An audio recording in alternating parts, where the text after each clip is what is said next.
Ang magandang balita. Ikalimang kabanata. At pagkakita sa mga karamihan, ay umahon siya sa bundok, at pagkaupo niya, ay nagsilapit sa kanya ang kanyang mga alagad. At binuka niya ang kanyang bibig, at tinuruan sila, na sinasabi, mapapalad ang mga mapagkumbabang loob, sapagkat kanila ang kaharian ng langit. Mapapalad ang nangahahapis, sapagkat sila'y aaliwin. Mapapalad ang maaamo, sapagkat mamanahin nila ang lupa. Mapapalad ang nangagugutom, at nangauuhaw sa katuwiran, sapagkat sila'y bubusugin. Mapapalad ang mga mahabagin, sapagkat sila'y kahahabagan. Mapapalad ang mga may malinis na puso, sapagkat makikita nila ang Diyos. Mapapalad ang mga mapagpayapa, sapagkat sila'y tatawaging mga anak ng Diyos. Mapapalad ang mga pinag-uusig dahil sa katuwiran, sapagkat kanila ang kaharian ng langit. Mapapalad kayo pagka kayo'y inaalimura, at kayo'y pinag-uusig, at kayo'y pinagwiwikaan ng sari-saring masama, na pawang kasinungalingan dahil sa akin. Mga galak kayo, at mangagsayang totoo, sapagkat malaki ang ganti sa inyo sa langit. Sapagkat gayon din ang kanilang pagkausig sa mga propeta na nangauna sa inyo. Kayo ang asin ng lupa. Ngunit kung ang asin ay tumabang, ay ano ang ipagpapaalat? Wala nang ano pamang kabuluhan, kundi upang itapon sa labas at yurakan ng mga tao. Kayo ang ilaw ng sanglibutan. Ang isang bayan na natatayo sa ibabaw ng isang bundok ay hindi maitatago. Hindi rin nga pinaniningasan ang isang ilawan at inilalagay sa ilalim ng isang takalan, kundi sa talagang lalagyan ng ilaw, at lumiliwanag sa lahat ng nangasabahay. Lumiwanag na gayon ang inyong ilaw sa harap ng mga tao, upang makakita nila ang inyong mabubuting gawa, at kanilang luwalhatiin ang inyong Ama na nasa langit. Huwag ninyong isiping ako'y naparito upang sirain ang kautusan o ang mga propeta. Ako'y naparito hindi upang sirain, kundi upang ganapin. Sapagkat katotohanang sinasabi ko sa inyo, hanggang sa mga wala ang langit at ang lupa, ang isang tuldok o isang kudlit sa anumang paraan ay hindi mawawala sa kautusan hanggang sa maganap ang lahat ng mga bagay.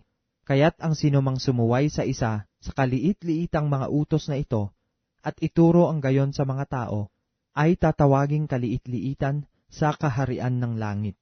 Datapwat ang sinumang gumanap at ituro, ito'y tatawaging dakila sa kaharian ng langit.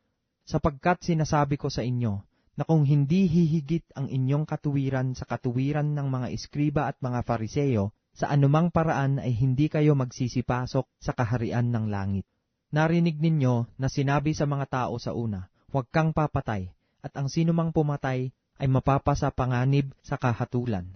Datapwat sinasabi ko sa inyo, na ang bawat mapuot sa kanyang kapatid ay mapapasa panganib sa kahatulan, at ang sinumang magsabi sa kanyang kapatid, Raka, ay mapapasa panganib sa Sanhedrin, at ang sinumang magsabi, ulol ka, ay mapapasa panganib sa impyerno ng apoy.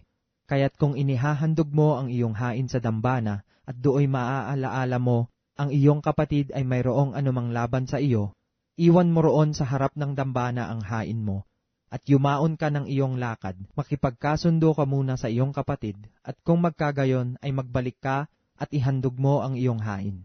Pakipagkasundo ka agad sa iyong kaalit, samantalang ikaw ay kasama niya sa daan.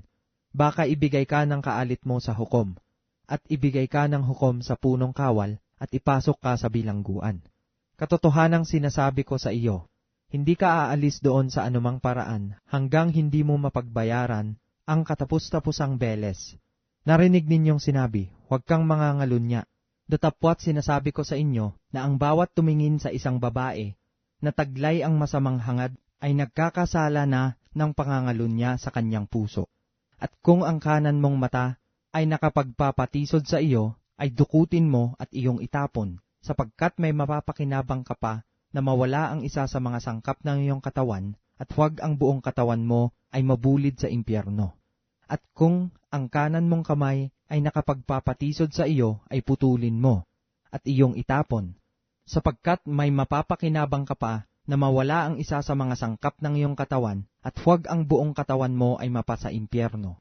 Sinabi rin naman, ang sinumang lalaki na ihiwalay na ang kanyang asawa, ay bigyan niya siya ng kasulatan ng paghihiwalay.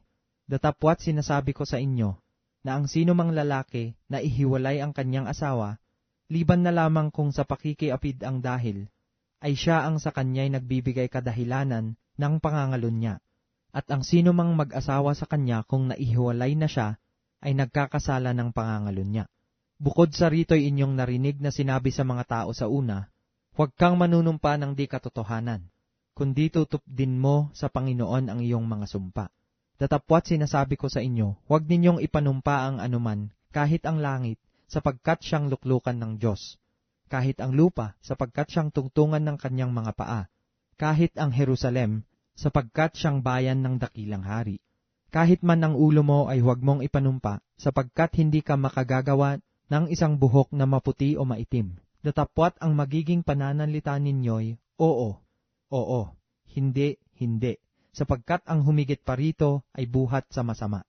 Narinig ninyong sinabi, mata sa mata at ngipin sa ngipin. Datapwat sinasabi ko sa inyo, huwag kayong makilaban sa masasamang tao, kundi sa sino mang sa iyo'y sumampal sa kanan mong pisngi, iharap mo naman sa kanya ang kabila. At sa mag-ibig na ikaw ay ipagsakdal, at kunin sa iyo ang iyong tunika, ay iwan mo rin naman sa kanya ang iyong balabal.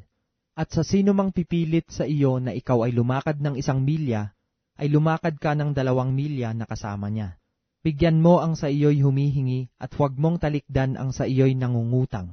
Narinig ninyong sinabi, iibigin mo ang iyong kapwa, at kapupuotan mo ang iyong kaaway. Datapwat sinasabi ko sa inyo, ibigin ninyo ang inyong mga kaaway, at idalangin ninyo ang sa inyo'y nagsisiusig, upang kayo'y maging mga anak ng inyong Ama na nasa langit, sapagkat pinasisikat niya ang kanyang araw sa masasama at sa mabubuti, at nagpapaulan sa mga ganap at sa mga hindi ganap, sapagkat kung kayo'y iibig sa nangagsiiibig lamang sa inyo, ano ang kanti na inyong kakamtin? Hindi ba gagayon din ang ginagawa ng mga maniningil ng buwis? At kung ang mga kapatid lamang ninyo ang inyong babatiin, ano ang kalabisan ng inyong ginagawa? Hindi ba gagayon din ang ginagawa ng mga hintil? Kayo nga'y mga pakasakdal, na gaya ng inyong Ama sa kalangitan na sakdal.